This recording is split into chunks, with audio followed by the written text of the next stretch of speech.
Te voy a nombrar guerrero águila aquí en la Ciudad de México.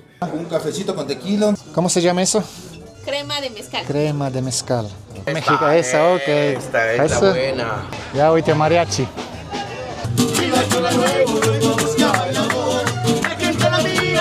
¡Viva México! ¡Viva!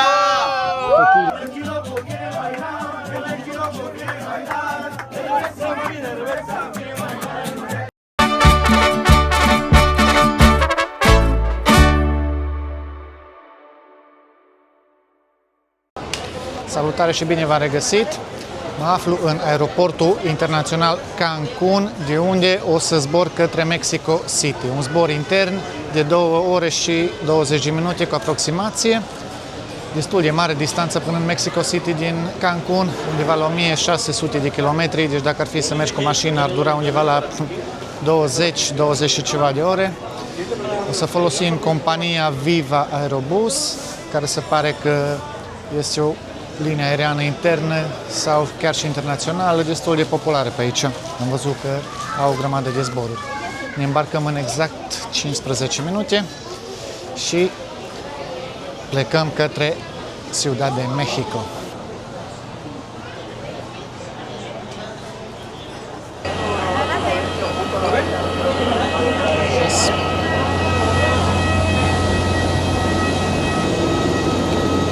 Ăsta e avionul nostru care merge către Ciudad de México.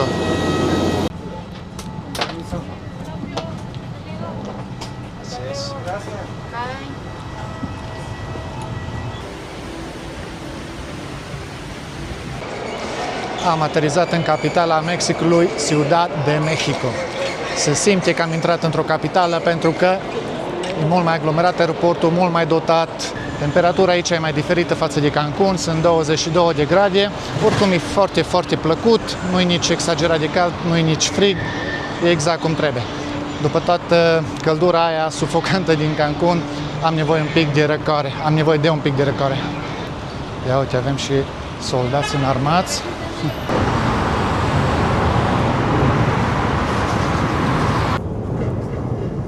Avem și primul contact cu străzile mexicane.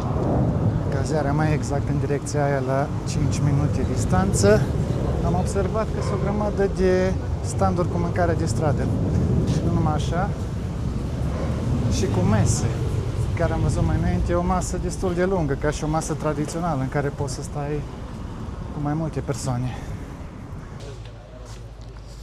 Bun, am găsit și clădirea.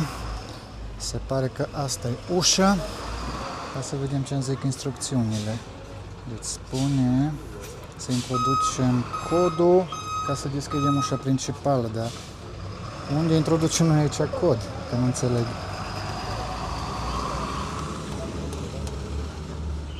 Ce cod introducem noi? Stai că ceva nu-mi dă bine. A, de fapt se aprinde când apeși așa, deci 0 604. Așa. Bun.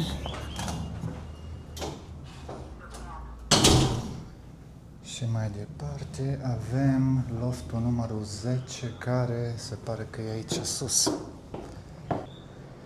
Și lângă el, aici în cutiuța asta trebuie să am număr, adică cheia.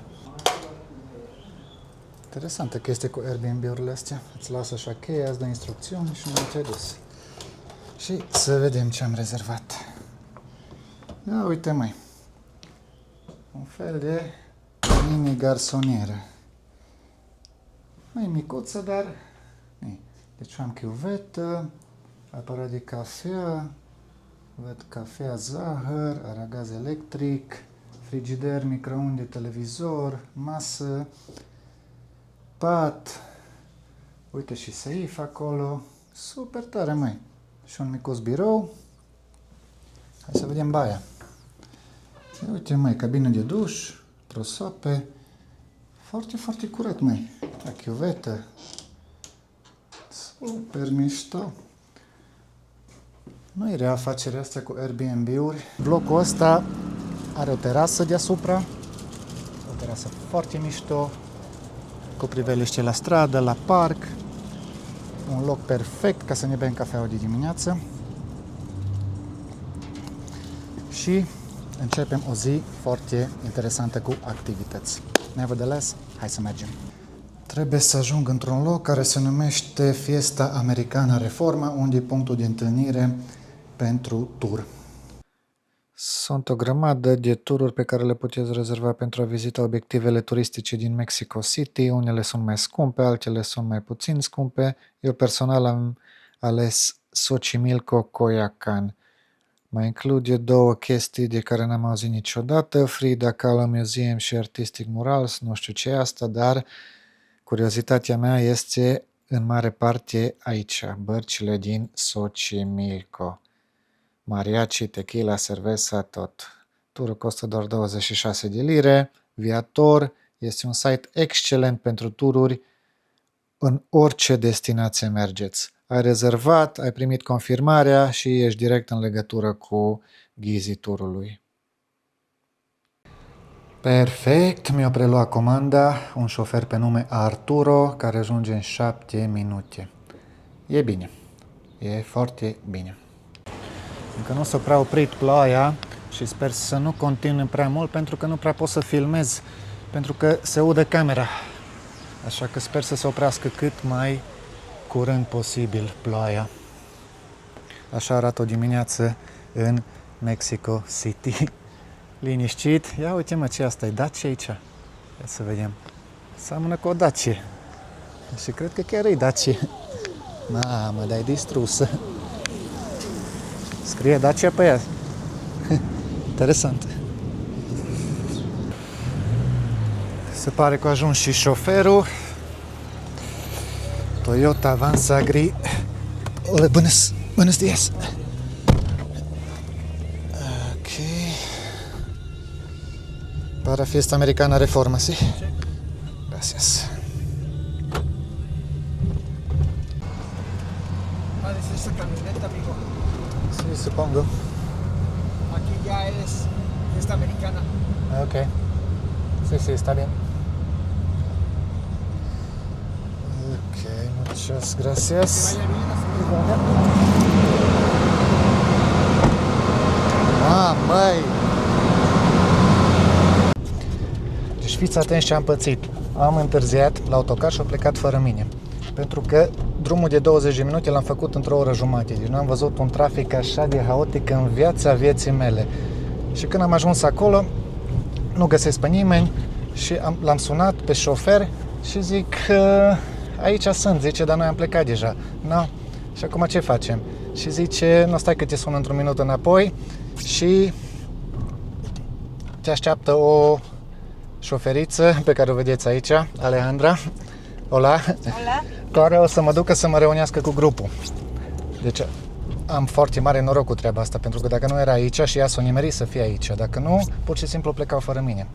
Deci mi-am luat o grămadă de timp ca să plec la timp, dar traficul în Mexico City e exagerat de haotic. Deci nu au sensuri giratorii, doar intersecții semaforizate din 10 în 10, nu, din 100 în 100 de metri, în care semaforul pe verde stă cam 5 secunde și pe roșu stă undeva la 2, 3, 4, 5 minute. Și când e pe roșu, când e pe verde, mai rămâne pe partea cealaltă trafic blocat și ai verde și nu poți să treci.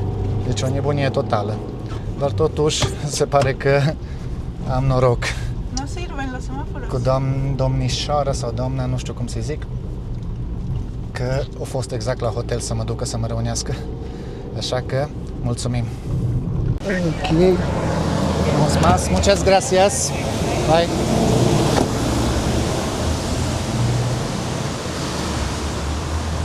Mă, deci ce noroc am avut cu gagica asta. Uite, se pare că a venit și camioneta mea. Presupun că e asta. Eso? Gracias. Ok.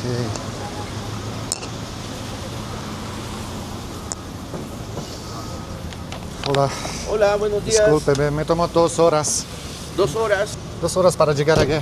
Tráfico. ¿De dónde venías? En la zona aeropuerto. Ay, Sí. no, es complicado. Hoy tengo aquí en mi orden que tienes que hacer un pago. Sí, de 1,000 pesos. Ajá. Sí, tu nombre y de dónde eres. So, yo estoy Marc, yo vivo en Inglaterra, pero nací en Rumanía, es mi primera vez en México. Ah, bienvenido. Y quiero ver a Xochimilco. Nuestra. Y quiero ver los barcos, mariachis, tequila. Ok, So, perfecto. Bueno. ese es mi objetivo principal. Ok, perfecto. Pues vamos a esperamos que todos te ayudemos a que veas con más ganas, Ok. que sea una muy bonita experiencia. Am făcut o oprire în magazinul ăsta de tot felul de suveniruri și antichități, unde vrea să ne arate cum se fac inscripțiile pe plăci de aluminiu. Și că este o persoană pe nume Rafael care să ne arate cum face el inscripții de mână. Hai să vedem. Venga, vamos a hacer como un semicírculo que todos puedan ver. Puedes tomar foto, puedes tomar video, no hay problema. Bien, muy buenos días a todos. Buenos días. Buenos Mi días. nombre es Rafael. Quiero que me regalen un par de minutos para mostrarles algo de nuestro trabajo. En esta tienda yo soy el diseñador de joyería. Hago muchos moldes o troqueles. Están hechos en un material muy duro que es acero. La gracia de todo esto es que yo hago estos grabados, todos estos diseños están hechos a mano. Todos los productos están 100% garantizados. Yo fui a aprender grabado a la mejor escuela de artes plásticas aquí en la Ciudad de México. Un guerrero águila. Este guerrero águila se llamó Cuauhtémoc y Tonatiuh el dios sol. ¿Sí? Te lo voy a regalar a ti. Okay. Te voy a nombrar guerrero águila aquí en la Ciudad de México, porque tú vuelas por muchas partes y vas a volar Sí. muy alto. Este es un Con blog de ese sol viajes. radiante para que siga iluminando tu camino, tu espíritu y tu mente. Oh, gracias. Ahora eres un guerrero. Gracias. Ahora, vete aquí con tu Deci fii atent, o zis că mi-l face asta mie cadou pentru că mă numește un războinic mexican și asta să-mi aducă noroc în călătoriile mele pe viitor. Deci, e onoare. Ce dexteritate poate să aibă ca să facă asemenea inscripții pe atâta bucată mică de aluminiu. Foarte interesant. Se parece como ese de Titanic. Ah, sí, de hecho, es una réplica del corazón.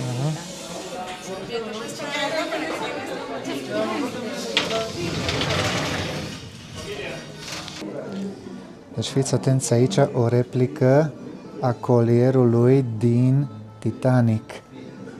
El corazón del mar, inima oceanului. Încă chiar și zice aici. Da, sunt și poze din film, The Heart of the Ocean. Da. Destul de interesant să-ți iei așa ceva în mână. Foarte frumos. Frumos, frumos. Uitați și pălării tradiționale mexicane. Mă, da, imens de mare, mai. Deci ăsta nici n-aș avea cum să-l aduc pe avion pentru că n-am numai un rucsac de spate. Poate ar încăpea într-un bagaj de cală mare. Ia să vedem. Ăi, băi, da imens, dar nici nu știu cum se pune asta. Așa. Bun. Așa arată pălăria tradițională mexicană. Mă, da, e grea, sincer. Dar probabil te acoperă de ploaie foarte mult. Ia uite ce mare. Hai să luăm și ceva de mâncare, pentru că mi-e cam foame. Uno de eso? ¿Uno de estos? Sí.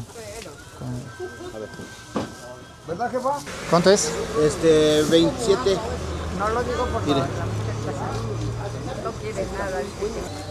Mi-am luat și ceva de mâncare, ceva ce se numește milanesa. Habar n-am ce, un fel de sandwich cu ceva înăuntru. Se pare că avem și o tequila. Un cafecito con tequila, un tequilita, ¿qué te ofrecemos? Cafecito con Un tequila. café con tequila. ¿Le Sí, ponemos sí, sí. azúcar, amigo? Sí, sí. Un Dos. poquito de azúcar. Dos. Deci o cafeluță cu tequila. E bună. E exact așa, 50-50. are gust de cafea, în același timp și se simte un pic de aroma de tequila.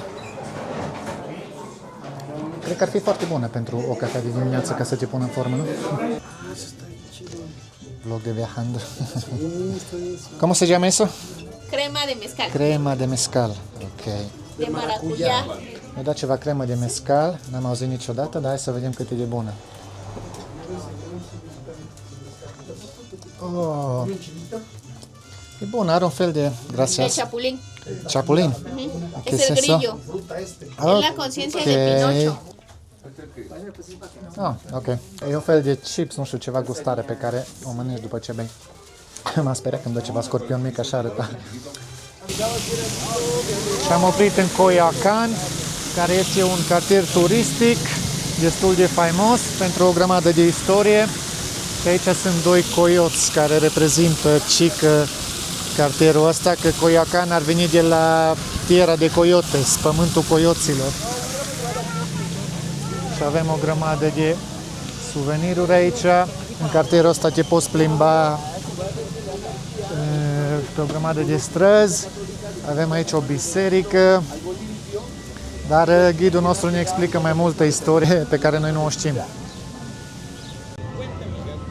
Suntem la biserica San Juan Bautista, care se zice că este casa Maicii Domnului, dar de fapt la Sfânta Maria ei spun la Virgen de Guadalupe.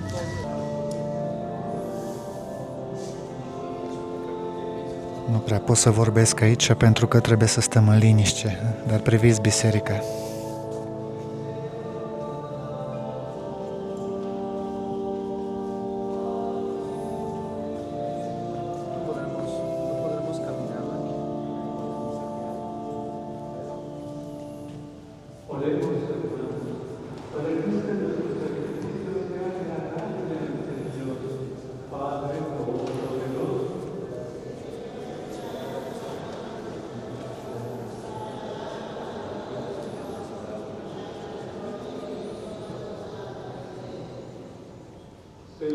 Așa că să știți că de fiecare dată când auziți la Virgen de Guadalupe, ei se referă de fapt la Fecioara Maria. Să vă zic puțin istorie mexicană. Deci înainte să vină spaniolii aici să colonizeze, era un imperiu aztec. Aztecii erau nativii pământului ăstuia pe care mă aflu acum și ei au fost un popor destul de migrator. Adică ei mai colonizau și alte triburi și le cereau tribut și voiau să se extindă. Și imperiul lor a durat până în 1519, când au venit aici spaniolii să colonizeze. Chestia este că spaniolii au fost mult mai avansați tehnologic față de azteci, pentru că aztecii nu aveau armament, nu aveau cai, nu aveau strategie de război. În schimb, spaniolii aveau o experiență foarte mare în război. Și au durat exact 2 ani de zile ca spaniolii să învingă pe azteci, pentru că ei au venit cu tunuri, cu tehnologie, cu strategii de bătălii și așa mai departe. În plus de asta, au adus în Europa o grămadă de boli, pentru care aztecii nu aveau imunitate naturală. Și în 1521, spaniolii i-au învins pe azteci și atunci s-a format Noua Spanie, care a durat cam 300 de ani. Noua Spanie a fost, de fapt, colonia spaniolă, bineînțeles, și s-au implementat politicile spaniole. Dar următoarele generații au fost sub dominația Spaniei și dominația asta nu era chiar plăcută, pentru că aveau de plătit o grămadă de taxe, era muncă forțată și așa mai departe. Până când s-au enervat și a început un război de independență în anul 1821, aproximativ, când i-au învins pe spanioli. Și atunci Mexicul și-a declarat independența și a rămas un stat independent. Asta e o istorie scurtă. De Berlin, nu sunt de Mexico. Uite un dispozitiv muzical la manivele care se numește Organilero, dacă nu mă înșel, ceva de genul zis. Îi cânt aici și lumea le dă bacșiș. Priviți ce frumos colorat scrie aici Coyoacán. Foarte populară zona asta. O grămadă de turiști vin aici. Și sincer e foarte frumoasă, foarte plăcută, foarte liniștită, ai o grămadă de restaurante, e multă referire la coyotes, la coioți. Probabil nu știu ce să zic, erau aici coioți mai de mult, o grămadă și au ajuns cumva în istorie sau nu știu mai multe detalii, pentru că o grămadă din istoria Mexicului nu o știu pentru că nu am învățat-o la școală. Noi, în mare parte în Europa, am învățat despre istoria Europei. Nu prea ne-am învățat despre alte părți ale lumii. Și acum descoper și eu mai multe chestii pe care nu le știam. Uita și o polițistă mexicană stă pe telefon. Are și pistol. Bine dotată. Uitați și un stand de churros. Habar n-am ce e la churros, pe bune. Ese es churros. Sí, churro, agarra uno. Așa arată un churros. Hai să vedem. Haide, se pare că ar fi ceva dulce, un fel de sticks. Ca un sticks așa învelit în zahăr și în ceva crocant. Hai să vedem cum e. Foarte dulce. Dar așa, pentru o gustare de stradă e absolut minunat. Deci ăsta e churros. Mă distrează cum sună. Churros. Am ajuns într-un local de înghețată. Uitați câte varietăți de feluri de înghețată găsim aici. O grămadă. Deci aici ar fi paradisul copiilor. Deci fiți atenți că nu se termină. Dacă te uiți acolo pe meniu, dar nu știu cât de bine se vede. Deci o grămadă de chestii de care n-am auzit. Horchata, grosela, guayaba, fresa. Și stai că mai merge și mai încolo. Ioi. Dar de înghețată nu prea am poftă acum, sincer. Arată foarte bine, dar chiar nu am poftă de înghețată acum și e păcat pentru că altul probabil nu mai vin pe aici. Dar asta este. Mira, mi amigo, este es pan de muertos. Pan de muertos. Ajá, la celebración de Día de Muertos. Aquí se hace este pan. Ok. Tiene la forma en los huesos. Așa. Por eso se llama pan Deci de muertos. pâinea morților, care are forma oaselor morților, cum ar veni ceva de genul explicat. Foarte interesant. Cam asta înseamnă străzile din Coyoacán. Niște străzi foarte liniștite cu tot ce vrei tu. Găsești aici absolut ce îți dorești. Mâncare, băutură, terase, foarte turistic și chiar foarte plăcut. Deci chiar de o atmosferă mexicană foarte plăcut. Asta e și altă chestie. Deci nu e chiar turistic pentru că e tradițional mexican, dar vin turiști aici. Foarte frumos. Place aici. Următoarea oprire, un parc universitar public. Vedeți cât este de imens. Deci aici este o universitate publică care este gratuită pentru cetățenii mexicani și acolo în față este o bibliotecă și în spațiul ăsta vin studenții ca să se relaxeze, să se plimbe, să mai învețe. Unii pot să învețe direct aici pe iarbă sau să-și găsească un loc anume lângă un copac, după cum se vede acolo. Foarte frumos. Foarte imens parcul ăsta. Foarte liniștit. Clădirea asta din față conține o grămadă de inscripții care au legătură cu cultura aztecilor. Credința lor, zei în care credeau ei, felul în care interpretau ei stelele, soarele, pământul, energia și așa mai departe. Interesant faptul că au venit aici coloniile ca să preia pământul adică să preia pământul mexican, mă refer, să-l colonizeze, dar totuși nu au șters istoria aztecilor. Chiar au fost interesați ca să le exploreze cultura și au ținut-o în istorie. Foarte interesant.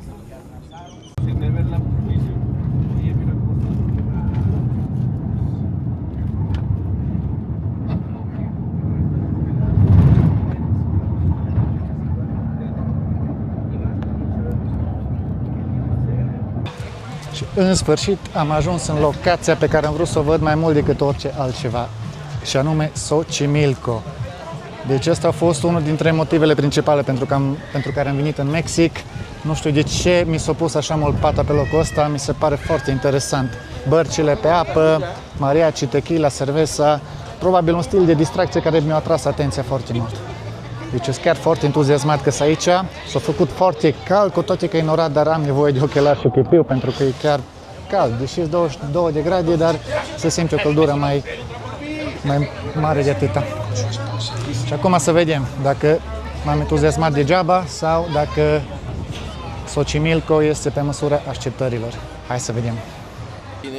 Este es el medio de transporte que actualmente se utiliza para hacer el paseo. Vamos a ir en el canal principal. Y aquí pueden ver, las trajineras siempre llevan nombre de mujeres. Porque recuerden que el nombre es Xochimilco. Xochimilco significa el lugar de las flores. Las trajineras. Bărci cu masă colorate care conțin nume de femei, în mare parte. Voy a hablar con él y le Și voy a avem o decir. masă frumoasă, așa, colorată. Ia uite, ce scrie aici, Gloria, ce nume mai avem? Victoria.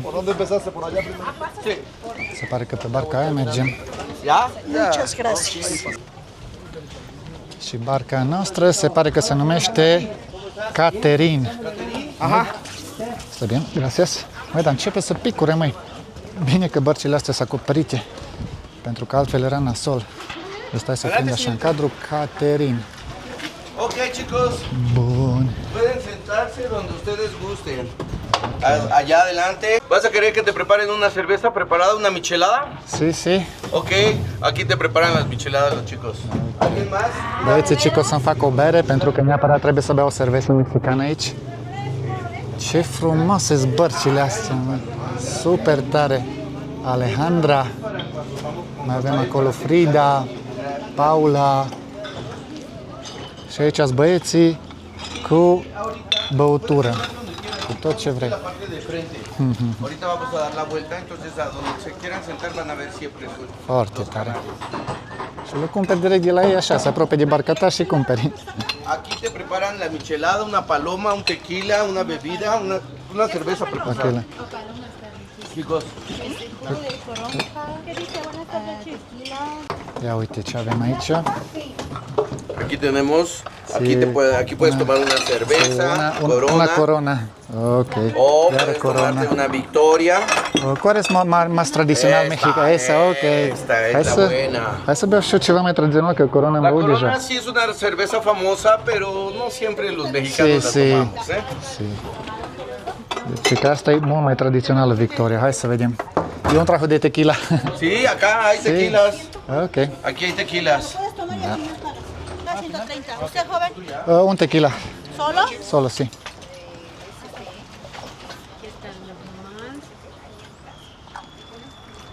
Așa, neapărat trebuie să beau tequila. El nombre Xochimilco significa el lugar de las flores. Nuestro paseo Pentru că dacă nu beau și eu de tequila, fac blasfemie. Pe cum se vede aici să nu bei son tequila. aproximadamente de una hora. Vamos a hacerlo No, yo te lo doy. principio. Ah, ok. Sí, así. Aquí vamos a ver las famosas chinas. Marc va a decir Viva México! ¡Viva! Tequila. ¡Shot, shot, shot, shot! Pruébalo, Ah. si le falta tequila, puedes pedirle que le pongan más. Foarte bun. ¡Cuidado! Oh. Ahí vamos, cuidado. Se ciocnesc bărcile între ele. Mamă, deci câte sunt, măi, sunt o grămadă, măi. Una margarita, paloma, cantaritos. Deci treci pe lângă o grămadă de bărci care au mâncare, au de băut. Ai tot ce vrei aici, măi. Ia uite. Foarte interesant cum mână ăștia barca, că nu e chiar o vâslă, e o botă, nu știu. Au probabil tehnica lor. Dar sunt foarte multe bărci. Deci fii atent acolo ce îi. Hai odată să vină mariachi. Trage, mă! Ai, uite, are porumb fiert. Ia la el, ne ciocnim. Fii atent, fii atent. Ba nu, mă. Fii atent că pe lângă aproape. Ia uite, mariachi. Deci că la mariachi, dacă vrei să scânte ceva, trebuie să îi plătești cu 300 de pesos ca să scânte ce vrei tu. Dar probabil o să facem tot schetă mai încolo și... Jóvenes, música. Hola, ¿quieren mariachi? Y algo después. Música. Te vamos a dar un buen precio. Legos. Probabil o să facem chetă mai încolo ca să ne cânte ceva tradițional mexican. Acá del lado Dacă nu, oricum o să plătesc eu, pentru că, totuși, pentru asta am și venit, nu? Qué linda está la mañana, hoy que vengo a saludarte. Venimos todos con gusto y placer a felicitarte. El día en que tú naciste, nacieron todas las flores. El bautismo cantaron los ruiseñores. La letra amaneciendo, ya la luz del día nos dio para levantarte del mañana. Mira que ya amaneció.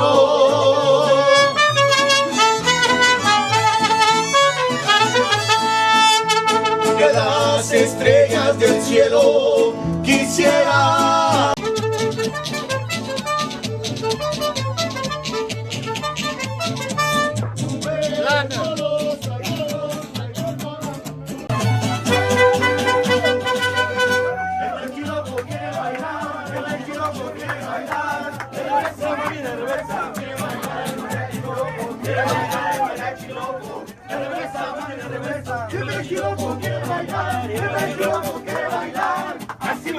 Así no pareció decirlo, parecía decirle.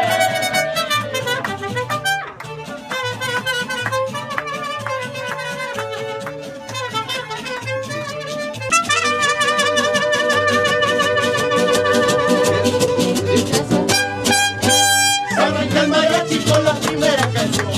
Y la chola luego busca bailador. Y la chola luego busca bailador. La gente la mira y le empieza a bailar. Bravo, bravo, chona, nadie te puede igualar. Bravo, bravo, chona, nadie te puede igualar.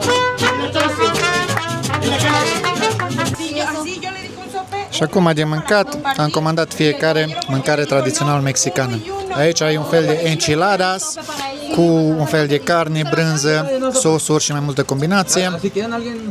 Aceeași chestie poate să fie ceva chestie cu orez și cu pui, dar au denumirile astea mexicane pe care nu prea pot să le rețin, că sunt prea multe feluri. De alimentos. Dar în orice caz, atmosfera e foarte, foarte plăcută. Deci mariachii ăștia așa de bine ne-au încărcat cu energie, încât pur și simplu acum sunt într-un mod de petrecere. A început să plouă. Uite, deci sunt niște trăznete foarte puternice aici.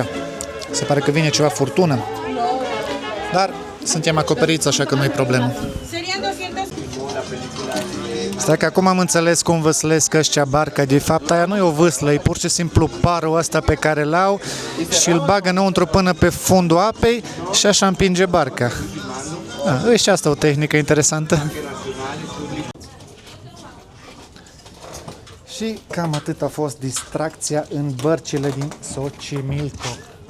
Debarcăm, foarte frumoasă experiență. Deci recomand, printre primele obiective pe care să le executați dacă veniți aici în Ciudad de Mexico. O atmosferă mexicană tradițională superbă.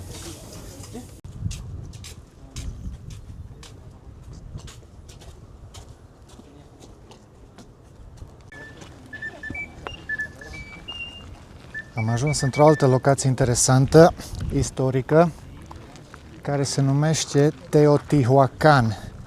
Și asta înseamnă orașul unde oamenii devin zei, sau, mai este o interpretare, orașul zeilor. Nu se știe cu exactitate cine a construit locul ăsta, se pare că ar fi fost construit undeva cu 1000 de ani înaintea aztecilor, deci asta ar veni undeva în anul 100, să zic așa, dar originile lui sunt misterioase. Aztecii pur și simplu au interpretat locul ăsta cum că ar fi fost construit de zei. Se zice că fondatorii acestui oraș, care sunt misterioși, au studiat cerul și au studiat cerul foarte mult, ziua și noaptea, au studiat foarte mult stelele și constelațiile și bazându-se pe interpretarea pe care au făcut-o din cercetările lor asupra cerului, au creat orașul ăsta, adică au creat această arhitectură a acestui oraș. Deci ce țapă mi-am luat, grupul s-a împărțit în două, pentru vorbitorii în spaniolă și pentru vorbitorii în engleză. Am zis că e indiferent pentru mine, dar am zis hai să stau la partea spaniolă ca să mai practic și o spaniolă, să învăț mai multă spaniolă. Și ăsta, care e ghidul echipei pentru limba spaniolă, care suntem numai 5, băi, atâta vorbește una într-una. Deci toți stăm în același loc și grupul celălalt deja e aproape la a doua piramidă și noi toți stăm aici că intră în detaliu maxim. Și în orașul ăsta găsim 3 monumente principale. Piramida Soarelui, Piramida Lunii și Templul Șarpelui cu pene. În fața mea e exact Piramida Lunii. În piramida asta, ci că se făcea o grămadă de ritualuri, ceremonii, sacrificii, totul în cinstea unei zeițe. Am uitat cum o cheamă, o specificat, dar chiar i-am uitat numele, care e un nume ciudat. Și zeița asta era asociată cu fertilitatea și apa. Și toate ritualurile și ceremoniile și ce se mai ținea pe aici erau în cinstea ei. Aici, în dreapta, se pare că ar fi fost un oraș abandonat, după cum văd. Probabil s-a mai degradat cu timpul, dar cândva, probabil, cine știe, era ceva mult de atâta față de cât vedem acum. Avem și suveniruri de cumpărat, cu tot felul de statuete ale acelor zei. Dar sincer, pe mine niciodată nu m-a interesat să cumpăr suveniruri sau să fac colecție de chestii de astea. Mi-e place doar să văd, să fac poze, să înregistrez și atât e tot. În plus, ar fi cam ciudat să cumperi statuete cu zei, așa zici, zei antici și să le ții în casă. Când în casă probabil mai ai câte o icoană sau un tablou cu chestii religioase creștinești. Ar veni probabil ceva musafir la tine și ți-ar vedea asemenea statuete și s-ar gândi că cine știe ce demoni și dragi venerezi, având în vedere că probabil nu au informație despre de fapt ce e statueta aia și că tu ai vrut numai să cumperi un suvenir. Da, sincer, mai bine să nu-l cumpăr. E foarte interesant să te uiți la ruinile unui oraș antic. Ce face să te întrebi cum trăiau oamenii pe atunci, ce tehnologie foloseau, care era stilul lor de viață de zi cu zi. Sunt multe chestii din istorie care sunt scrise și atunci este o explicație despre funcționalitatea unei anumite civilizații din ultimii 2000 de ani. Noi aici vorbim de o civilizație din mai mult de 2000 de ani.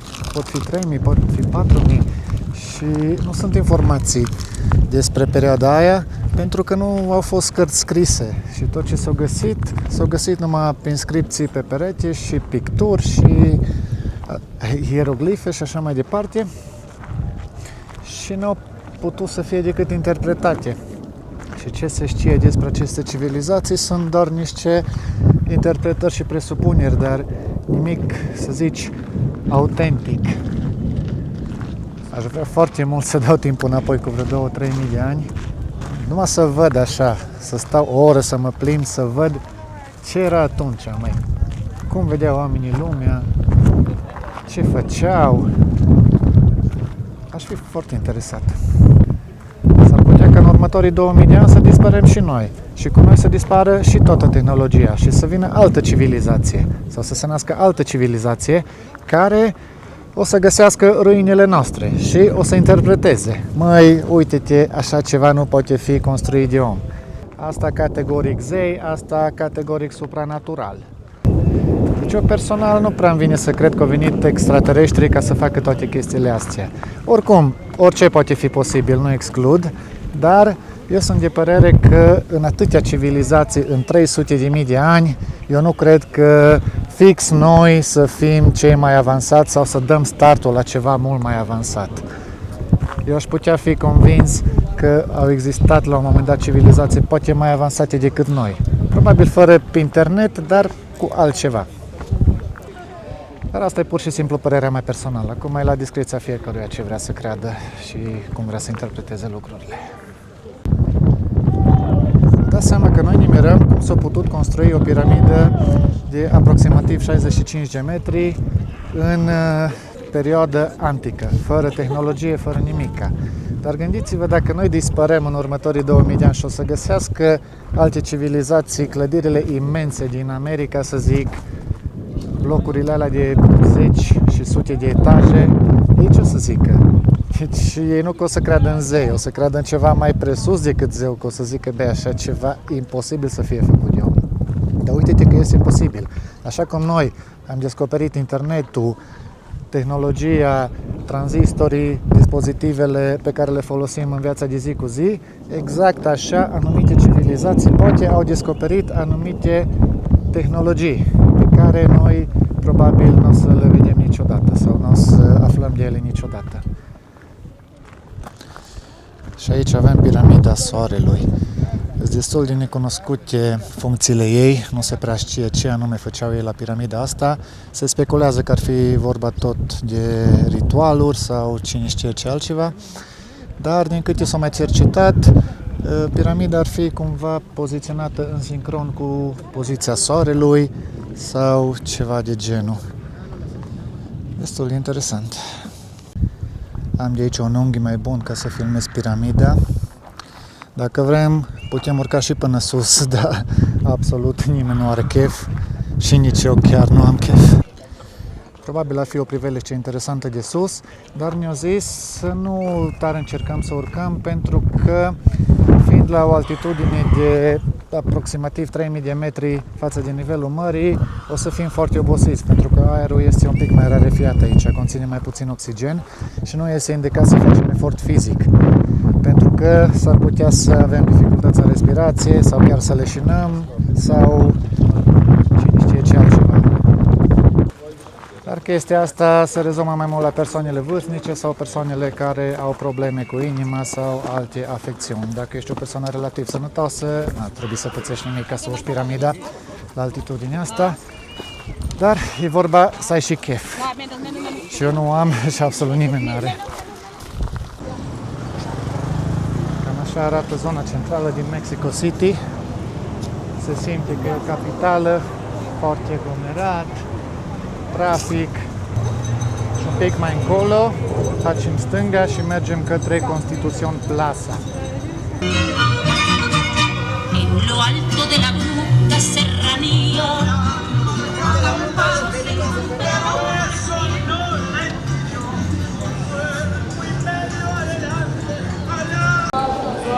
Sunt foarte multe magazine în zona asta. Găsești branduri, bijuterii, haine, cam tot ce vrei. Plus că pe stradă sunt o grămadă de afaceriști ăștia care încearcă să-ți vândă un alta, dar nu te prea hărțuiesc pentru că poliția e cam la fiecare colț. Și poliție turistică anume. Așa că se limitează și ei puțin, știi? Urlă și ei așa pe stradă și dacă ești curios să le cumperi ceva bine, dacă nu, nu. Intrăm în faimosul sau faimoasa Constitución Plaza din centrul Mexicului. Și ăsta e centru adevărat. Uitați, steagul mexican, foarte mare, foarte imens. Acolo, dacă nu mă înșel, e și palatul, sau nu pot să zic 100% sigur, dar știu că și palatul sau parlamentul e undeva în zona asta. Foarte mare, foarte spațios, împătrat așa întreg. Aici se pare că e un monument aztec, cu o grămadă de inscripții de pe vremea aztecilor, care semnifică o grămadă de chestii. Foarte interesantă și decorațiunea asta de pe clădirea asta din față, care mi se pare că e ceva hotel, dacă nu mă înșel. Foarte frumos, foarte colorat. Probabil seara e și luminat. Seara s-ar vedea mai frumos. Dar nu știu dacă o să am timp să vin seara pe aici. Dar în orice caz, ăsta e centrul Mexicului, Constitución Plaza. Și cam atât cu vizita în Mexic. Dar în concluzie, Mexicul nu este periculos pe cât se zice. Este periculos în alte zone, prin Sinaloa sau anumite zone în care cartelurile mexicane își desfășoară activitățile, dar Cancun, Ciudad de Mexico sunt 100% sigure. Bine, nu pot să zic 100% pentru că există probabil câte un mafiot colococe, dar dacă vii ca și turist și îți vezi treaba ta, nu ai absolut nicio problemă cu nimeni. Deci m-am plimbat și seara, am fost și în cartiere dubiose, nimeni nu are nicio treabă, chiar din contră sunt foarte, foarte prietenoși. Dar cel mai indicat este să veniți aici și să luați tururi. Tururile sunt foarte practice, nu sunt scumpe absolut deloc și vă duce în obiectivele principale. Ai rezervat, ai plătit și direct ești în contact cu ghizii care îți dau toate instrucțiunile și o să ai o experiență foarte, foarte tare. Și pentru data viitoare, următoarea destinație este Miami. Mai exact, Ocean Drive în Miami. Vă salut și numai bine!